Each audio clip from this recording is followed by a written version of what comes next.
서울 강서구의 한 조용한 주택가에 위치한 4층짜리 빌라에서 벌어진 충격적인 사건은 대한민국을 뒤흔들었다.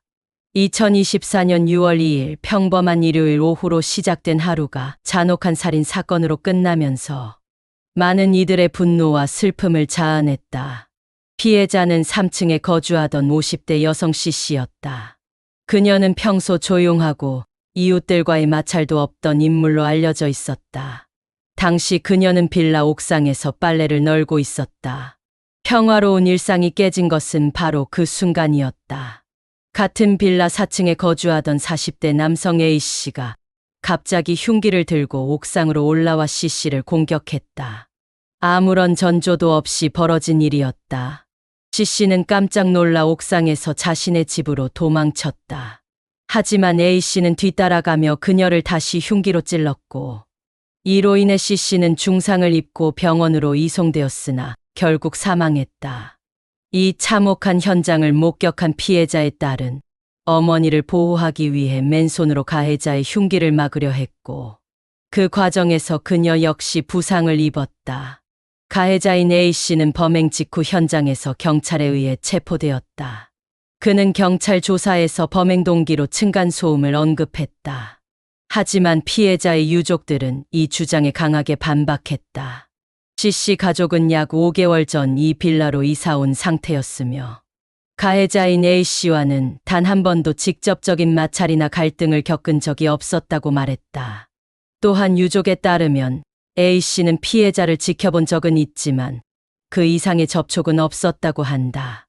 결국 층간소음이 범행의 직접적인 동기였는지에 대해 의문이 제기되었고, 경찰도 이 부분을 중점적으로 조사하기 시작했다.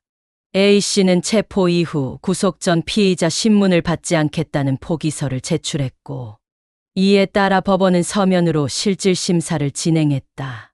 그는 범행 당시의 정신 상태나 동기에 대해 명확히 밝히지 않고 있으며, 경찰은 범행의 진짜 동기와 경위를 규명하기 위한 수사를 계속 진행 중이다. 이 사건은 대한민국 사회에 큰 충격을 안겼다.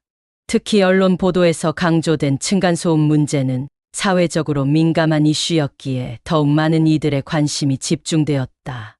그러나 실제로는 피해자와 가해자 사이에 아무런 실질적인 갈등이나 분쟁이 없었던 것으로 드러나면서 이 사건은 단순한 소음 문제를 넘어선 일방적인 폭력 행위로 인식되었다.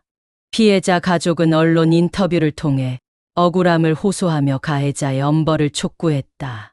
피해자의 딸은 방송 인터뷰에서 어머니가 얼마나 평범하고 선량한 분이었는지를 설명하며 자신이 목격한 끔찍한 장면이 아직도 머릿속을 떠나지 않는다고 토로했다. 한편 MBC 실화탐사대는 이 사건을 집중 조명하며 가해자의 주장과 실제 정황 사이의 괴리를 짚었다. 방송에서는 가해자가 어떤 방식으로 피해자를 인지하고 있었는지, 그리고 사건 당일 어떤 경로를 통해 범행을 결심하게 되었는지를 탐색했다. 또한 피해자 유족이 겪고 있는 2차 피해와 정신적 고통에 대해서도 다뤘다. 이 사건은 단순히 한 사람의 죽음으로 끝나는 것이 아니었다. 피해자의 가족은 일상으로 돌아갈 수 없을 만큼 깊은 상처를 입었고, 사회는 다시금 정신질환자 관리와 이웃 간의 갈등 해소 방식에 대해 고민하게 되었다. 특히 단독주택이나 빌라 등에서 발생할 수 있는 잠재적 위험 요소들에 대한 경각심이 커지게 된 계기가 되었다. 가해자 A씨에 대한 공정한 수사와 엄정한 처벌을 요구하는 목소리는 점점 더 높아지고 있다. 온라인 커뮤니티를 중심으로 국민청원이 이어졌으며 피해자 가족을 위로하는 댓글들도 쇄도하고 있다. 시민들은 이번 사건을 통해 더 이상 예고 없는 폭력이 방치되어서는 안 된다고 입을 모으고 있다. 사건이 발생한 이후 빌라 주변에는 경찰의 출입 통제가 이어졌고, 인근 주민들은 큰 충격에 휩싸였다. 한 이웃은 언론과의 인터뷰에서 너무 평범한 동네였는데 이런 일이 벌어질 줄은 몰랐다며 눈시울을 붉혔다. 또 다른 주민은 피해자분은 조용하고 인사도 잘하던 분이었다. 어떻게 이런 일이라며 말을 잇지 못했다.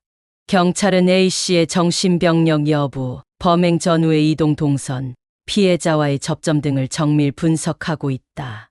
또한 휴대전화와 컴퓨터 포렌식 자료를 통해 A씨가 범행을 계획했는지 여부도 들여다보고 있다. 이에 따라 계획적 범행 여부가 입증된다면 살인죄 외에도 가중처벌이 이루어질 가능성도 있다.